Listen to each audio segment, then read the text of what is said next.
Hello. आज आपण third सेशनला सुरुवात करणार आहोत. बेसिक कन्सेप्ट इन जॉमेट्री या लेसनमधल्या. यामध्ये आपण आधीच्या सेशनमध्ये आपण बघितलं की लाईन सेगमेंट म्हणजे नक्की काय आहे.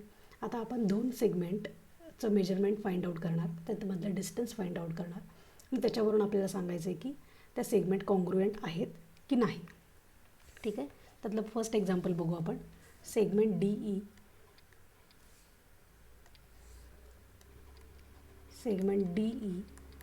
And segment AB.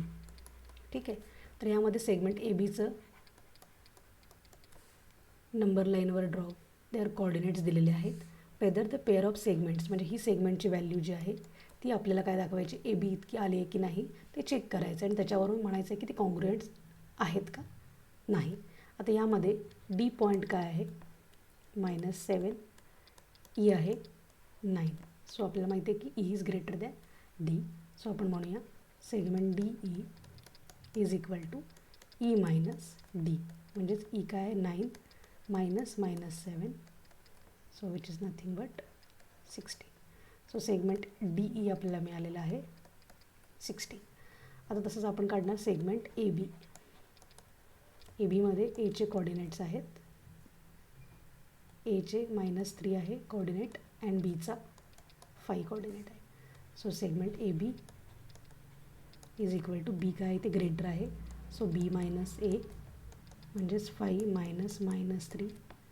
सो 5 + 3 8. म्हणजे सेगमेंट ABची व्हॅल्यू काय मिळाली आपल्याला, तर 8. तर ह्या व्हॅल्यू सेम आहेत का, ह्या दोन्ही व्हॅल्यू आलेल्या आहेत. Segment AB and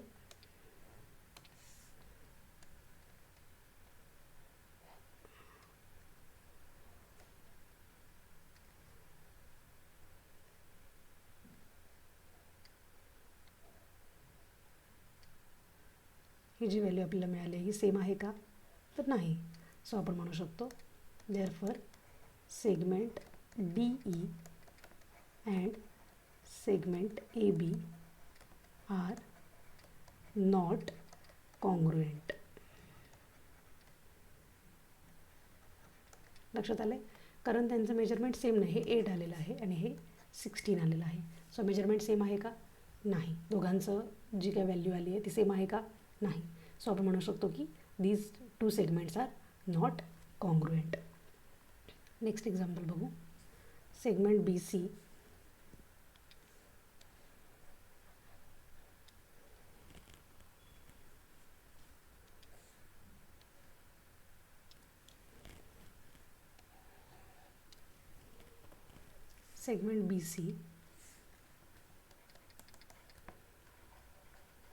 and segment AD.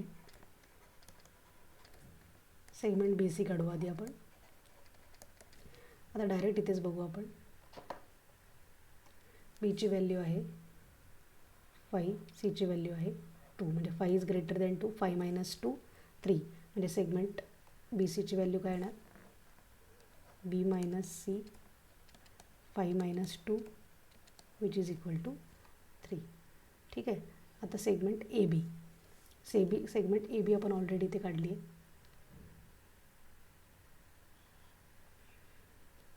परत इथे काढू आपण. Segment AB is equal to काय, B मायनस A. Bची व्हॅल्यू आहे 5 मायनस Aची आहे -3. So it is 8. सो इथे काय आली आहे, BCची व्हॅल्यू 3 आली आहे, ABची व्हॅल्यू D आली आहे. सो आपण म्हणू शकतो segment BC and segment AB are not congruent. ठीक आहे. नेक्स्ट एक्झाम्पल बघू. BE segment BE is equal to, यामध्ये E इज ग्रेटर आहे. So E minus B 9 minus 5 which is equal to 4. हे सेगमेंट BE आले आहे. सेगमेंट AD काढू आपण.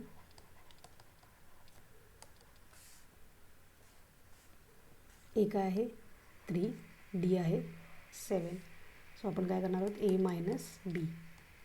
A काय आहे -3 minus -7. So -3 + 7 which is equal to 4. तर सेगमेंट ए बीची व्हॅल्यू आलेली आहे 4. तुमच्या लक्षात येत असेल बी ई सेगमेंट ए बी दोन्ही काय आहेत 4 आहेत. सो आपण म्हणू शकतो segment B E and segment A B are congruent. लक्षात आलं आहे? अशा पद्धतीने आधी आपण काय करतो, म्हणजे आधीच्या सेशनमध्ये सगळं झालं आहे त्याचा इथं वापर आपण करत आहोत. डिस्टन्स मेजर करतो आणि त्याच्यावरून आपण सेम आहे की नाही ते इथे दाखवत आहोत. आता नेक्स्ट आहे point M is the midpoint of segment A B. A B is B, then find the length of A M. A M आधीच्या सेशनमध्ये मी तुम्हाला सांगितलं होतं की मिड पॉईंट काय आहे. ठीक आहे, आता परत सांगते की समजा ए बी ही एक सेगमेंट आहे, त्यात त्याने सांगितलं आहे की एम काय तर मिड पॉईंट आहे. मिड पॉईंट म्हणजे एक्झॅक्ट सेंटरला, म्हणजेच काय ए एम आणि एम बी काय आहे सेम आहे. म्हणजेच आपण इथं म्हणू शकतो distance A B is equal to distance A M plus distance M B. पण ह्यामध्ये काय की दोन्ही सेम आहेत, ए एम आणि एम बीची व्हॅल्यू सेम आहे कारण एम काय मिड पॉईंट आहे. सो आपण म्हणू शकतो distance A M plus distance A M again since M is midpoint of segment A B. ठीक आहे, सो इथे येणार 2 A M. So distance A B म्हणजेच काय तर 2 ए एम. सो आपण लेंथ पण म्हणू शकतो length A B is equal to 2 length A M. म्हणजे हा एक फॉर्म्युला आपल्याला मिळाला जो तुम्हाला आधीच्या सेशनमध्ये सांगितला होता मी की तुम्हाला जर ए एम फाइंड आउट करायचं असतं काय half of length A B, कारण ह्या पूर्ण ए बीच्या ती काय असणार आहे हाफ असणार आहे. का हाफ? कारण तो मिड पॉईंट आहे. मिड पॉईंट म्हणजे दोघांमधलं त्याचं जे दोन डिवाईड होत आहेत, दोन पार्ट होत आहेत, म्हणजे हे जे दोन पार्ट आहेत तर ते काय आहेत इक्वल आहेत कारण तो मिड पॉईंट आहे. ठीक आहे, सो इथे ए बी आपल्याला दिलेलं आहे 8. So 2 length A M find out करणार आहोत आपण. सो आपल्याला ए एम मिळेल 8 डिवाइड बाय 2, 2 1 जा 2, 2 4 जा 8. सो आपल्याला देअरफॉर ए बीची व्हॅल्यू मिळालेली आहे ए एम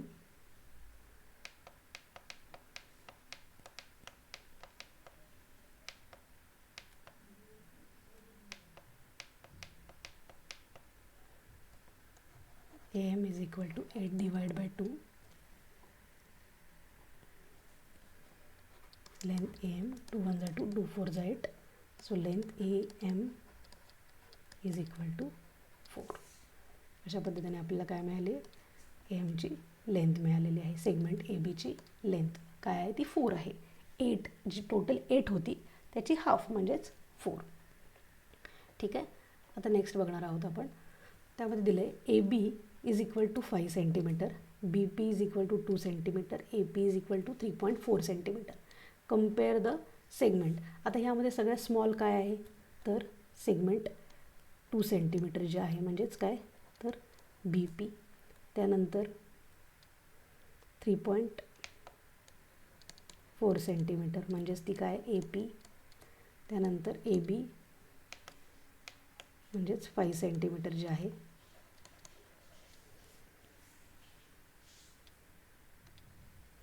ठीक आहे, आता यामध्ये आपण काय म्हणणार आहे की हे स्मॉल आहे. So B P is less than A P and A P is less than A B. ह्याला म्हणतात कंपॅरिझन, म्हणजे कम्पेअर केलं आपण. सगळ्यात स्मॉल सेगमेंट काय आहे तर बी पी आणि सगळ्यात मोठी सेगमेंट काय आहे ए बी. लक्षात आलं आहे. आपण कम्पेअर करण्यासाठी मी आधीच्या सेशनमध्येही तुम्हाला सांगितलं की कम्पेअर दोन सेगमेंटमध्ये कसं कम्पेअर करणार. तर जो स्मॉल सेगमेंट असेल त्याला आपण स्मॉल म्हणणार, जो बिगर असेल दॅट इज बिगर सेगमेंट. लक्षात येते. आता आपण नेक्स्ट पार्ट बघणार आहोत. त्यामध्ये तुम्हाला बघायचं आहे की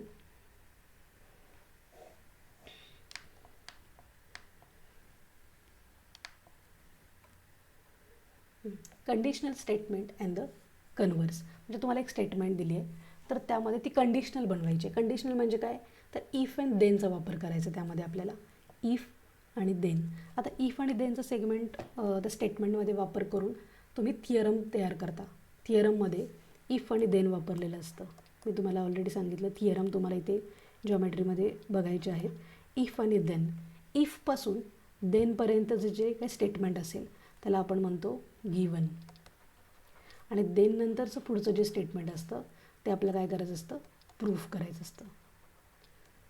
लक्षात येते, ते प्रूव्ह करायचं असतं. ओके, आता इथे काय दिलं आहे की the opposite angles of the parallelogram are congruent. त्यांनी काय दिलं आहे की opposite angle of a parallelogram are congruent, म्हणजे असं तुम्हाला एक स्टेटमेंट दिलं आहे. पण त्याचं कन्व्हर्जन आपल्याला कशात करायचं आहे, इफ आणि देन. तर इफने स्टार्ट करायचं आपल्याला. आता पॅरलोग्रॅम काय आहे, तर तो क्वाड्रिलॅटरल आहे. सो आपण म्हणू शकतो त्यांनी काय दिलं आहे की opposite angles of a parallelogram are congruent. तर आपण असं म्हणू शकतो, if given quadrilateral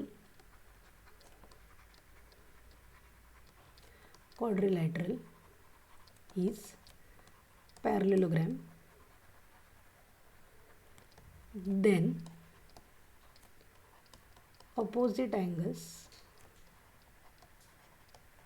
are congruent. कळलं?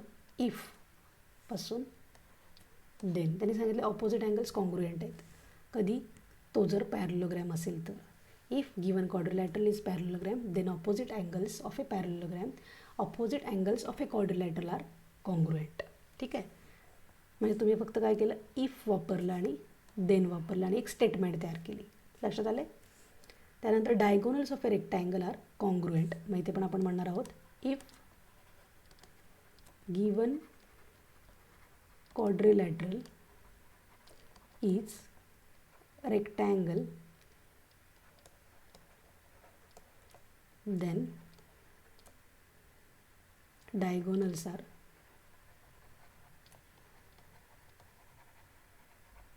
congruent. If given quadrilateral is rectangle, तो जर गिवन क्वाड्रिलॅटरल रेक्टँगल असेल तर त्याचे डायगोनल्स काय असणार आहे की कॉन्ग्रुएंट असणार आहे. तुम्ही स्टेटमेंट असंही लिहू शकता, if the opposite angles of a quadrilateral are congruent, then it is a parallelogram. If diagonals of a quadrilateral are congruent, then it is a rectangle, असंही म्हणू शकता. ठीक आहे, म्हणजे याला आपण काय म्हणतो, अशा पद्धतीने आपण ह्या स्टेटमेंट लिहित आहोत. In an isosceles triangle, the segment joining the vertex and the midpoint of the base is perpendicular to the base. आता यामध्ये पण काय म्हणणार, if given figure or given triangle is an isosceles, then फक्त इथे if घालणार आहे आपण. If given triangle is an isosceles triangle, then the segment joining the vertex and the midpoint of the base is perpendicular to the base. Okay, हे third झालं. तर आपण हे काय करतो, इफ आणि देनच्या फॉर्ममध्ये ती स्टेटमेंट तयार करतो आहे. म्हणजे थोडक्यात हा थिअरमच आहे. These are the theorems. ठीक आहे, हे आपल्याला प्रूफ करायचे नंतर. आता कन्व्हर्स ऑफ द स्टेटमेंट बघणार आहोत. कन्व्हर्स म्हणजे काय, उलटं करायचं आहे. आता इथे काय दिलं आहे, the alternate angle form by two parallel lines and their transversal are congruent. Alternate angle congruent असतात जेव्हा त्या टू पॅरलल लाईन्स काय असतील, त्या लाईन्स पॅरलल असतील. स्टेटमेंट काय आहे की टू लाईन्स पॅरलल आहेत, तर त्यांनी फॉर्म केलेले अल्टरनेट अँगल पण काय असतात, कॉन्ग्रुएंट असतात. तर आता उलटी स्टेटमेंट तयार करायची आपल्याला. ती कशी करणार, if alternate angle form by two parallel lines are congruent, then two lines are parallel. ठीक आहे, alternate angle formed by two parallel lines and their transversal are congruent, then two lines are parallel. लक्षात येते, उलटं करतोय आपण. Alternate angle form by two lines असं म्हणूया आपण. The alternate angles form by two lines are congruent, then these two lines are parallel. लक्षात येते, म्हणजे आपण काय म्हटलं की अल्टरनेट अँगल जर कॉन्ग्रुएंट आले, किंवा अँगल त्याला म्हणू शकतो आपण, angles form by two lines are congruent then two lines काय असणार आहेत पॅरलल. तसंच इथे काय if pair of interior angle made by the transversal of two lines are supplementary then the lines are parallel. आता इथे काय दिलं त्यांनी की इंटिरियर अँगल जर सप्लिमेंटरी असतील तर त्या लाईन पॅरलल आहेत. तर आपण काय म्हणणार की त्या लाईन पॅरलल आहेत. The angle form by two parallel lines, ठीक आहे, angle form by two parallel lines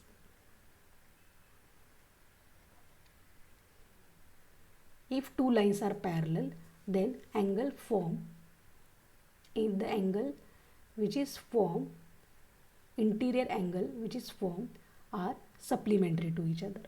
आपण कसं म्हणू शकतो two parallel lines are there and there is a transversal so angle made by these transversals are supplementary. ठीक आहे, म्हणजे त्या काय आहेत त्यांचे अँगल्स आणि they are interior. If these angles are supplementary then we call that angles are interior angles. ठीक आहे. the diagonals of a rectangle are congruent. diagonals of a rectangle, diagonals काय असतात रेक्टँगलचे कॉन्ग्रुएंट. तर आपण इथे काय म्हणू शकतो if diagonals of a quadrilateral are congruent then it is a rectangle. लक्षात आलं आहे. Diagonals of a rectangle are congruent. इथे काय सांगतात की तो रेक्टँगल आहे हे तुम्हाला दिलेलं आहे, त्याचे डायगोनल्स काय असणार, तो रेक्टँगल असल्यामुळे त्याचे डायगोनल्स कॉन्ग्रुएंट आहेत.